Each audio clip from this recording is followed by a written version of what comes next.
उत्तर प्रदेश में योगी आदित्यनाथ के सीएम बनने के बाद से लगातार माफिया पर नकेल कसती चली जा रही है। विकास दुबे से लेकर अतीक अहमद तक तमाम ऐसे माफिया हैं जो मिट्टी में मिल चुके हैं और ये सभी पहले की सरकारों में आतंक का पर्याय बन चुके थे। लेकिन योगी आदित्यनाथ के सत्ता में आने के बाद सब अपने गुनाहों की सजा भुगत रहे। मुख्तार अंसारी की मौत के साथ ही उत्तर प्रदेश में माफिया राज के एक और अध्याय का अंत हो गया। मुख्तार की मौत हार्ट अटैक से हुई है, लेकिन उसका आपराधिक इतिहास बेहद लंबा रहा है। अपने काले कारनामों की वजह से ही वो जेल में बंद था। किसी दौर में मुख्तार से पूरा पूर्वांचल थर थर कांपता था, मगर 2017 में योगी सरकार आने के बाद उसका खौफ खत्म होता चला गया। जिस डर के साम्राज्य से उन्होंने लोगों को डरा धमका के आर्थिक साम्राज्य अपना खड़ा किया, जब शासन प्रशासन का सहयोग नहीं मिला, सरकार का सहयोग नहीं मिला और अकेले पड़ गए, उनकी संपत्तियां जब्त होने लगी। गैंगस्टर एक्ट में आपने देखा कितनी संपत्तियां कुर्क हुई, सैकड़ों करोड़ की। तो अपने सामने ही जिस किला को उन्होंने बना रखा था, जिस साम्राज्य को बना रखा था, उसको जब खत्म होते देखा तो वो डर धीरे धीरे उसके अंदर हावी हो गया कि अब मैं फिनिश हो रहा हूँ, और अंत में इतना हावी हो गया कि कल उसकी जान चली गई हार्ट अटैक से। उत्तर प्रदेश में माफिया राज के खिलाफ 2017 के बाद से ही योगी सरकार ने अभियान चलाया। योगी ने सत्ता संभालते ही साफ कर दिया था कि या तो माफिया सरेंडर कर दें या यूपी छोड़ दें। इसके बाद यूपी में माफिया को मिट्टी में मिलाने की बात भी सीएम योगी ने विधानसभा के अंदर कही।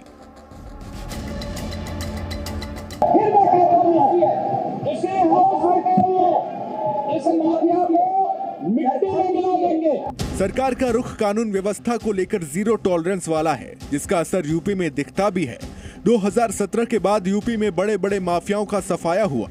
सरकार का दावा है कि कानून का राज कायम करने के लिए लगातार कोशिशें जारी रहेंगी। फिर बाद में योगी जी जब आए हैं तब कानून का शिकंजा इन पर कसा गया है और जो पुराने केसेस थे उनमें इनका प्रोसिक्यूशन हुआ है।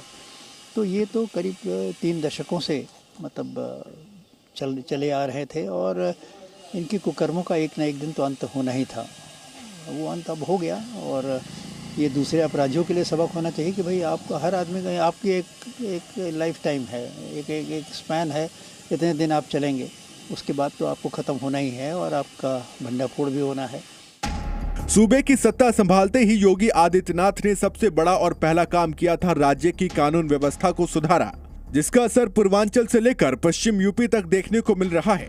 अगर पश्चिम यूपी की बात करें तो पिछले 30 साल से यूपी पुलिस के लिए चुनौती बना हुआ था। वो बदमाश जिसके नाम से पश्चिमी यूपी और दिल्ली एनसीआर के लोग खौफ खाते थे, वो माफिया जिसके जुर्म का कोई हिसाब नहीं था, वो माफिया जिस पर 64 से ज्यादा मुकदमे दर्ज थे, वो माफिया जिस पर 18 लोगों के कत्ल का इल्जाम था। रासुका गैंगस्टर कॉन्ट्रैक्ट किलर के आरोपी अनिल दुजाना को यूपी एसटीएफ ने मेरठ में ढेर कर दिया था। अगर पश्चिम यूपी की बात करें तो साल 2017 के बाद से मेरठ में सबसे ज्यादा एनकाउंटर हुए हैं, जिसमें 63 अपराधी मारे गए और 1708 अपराधी घायल हुए। तो वहीं आगरा पुलिस ने 2017 के बाद 1844 मुठभेड़ों को अंजाम दिया। इन मुठभेड़ों में 4654 अपराधी गिरफ्तार कर लिए गए, 14 खूंखार अपराधी मारे गए। योगी सरकार बनने के बाद उत्तर प्रदेश में दिसंबर 2023 तक 194 अपराधी मुठभेड़ में मारे गए और 5942 घायल हुए। मार्च 2017 से दिसंबर 2023 तक 17,837 अपराधी जेल भेजे गए, जबकि बड़े बड़े माफियाओं की कुल 124 अरब से ज्यादा की अवैध संपत्तियां जब्त की गईं। एक अपराधी गले में तख्ती लटका करके अपने जीवन की भीख मांगने के लिए मजबूर होता है। कहता साहब जान बकस दो, आगे से ठेला लगा करके गुजर बसर कर दूंगा, किसी को हम छेड़ेंगे नहीं। तो हम भी कहते हैं कि छेड़ोगे तो छोड़ेंगे भी नहीं। मगर अब बड़े बड़े माफिया मिट्टी में मिल चुके हैं। बीते कुछ सालों में अतीक अहमद, अशरफ अहमद, विकास दुबे, मुन्ना बजरंगी, संजीव जीवा, बलराज भाटी, गौरी यादव, मनीष सिंह, आदित्य राणा जैसे माफियाओं का खात्मा हुआ है। कानून व्यवस्था सुधारने के लिए सरकार के बुलडोजर एक्शन का भी अहम रोल रहा है, जिसकी तारीफ यूपी की जनता भी लगातार करती है। मुख्यमंत्री योगी आदित्यनाथ ने खुले मंच से सीधे शब्दों में कहा कि यूपी में जिन क्रिमिनल्स का बोलबाला था, अब ऐसे अपराधियों पर आंसू बहाने वाला कोई नहीं है। जो माफिया, जो अपराधी धमकी देते थे, आज आप देख रहे होंगे उनका कोई 2 बूंद आंसू बहाने वाला भी नहीं कोई है, सब गायब। मैं इसलिए आगे नहीं बोल रहा हूं कहीं हो न जाए फिर कुछ।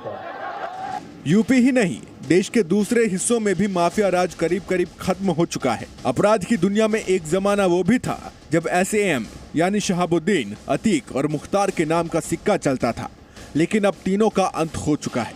ब्यूरो रिपोर्ट, जी मीडिया। जी न्यूज़।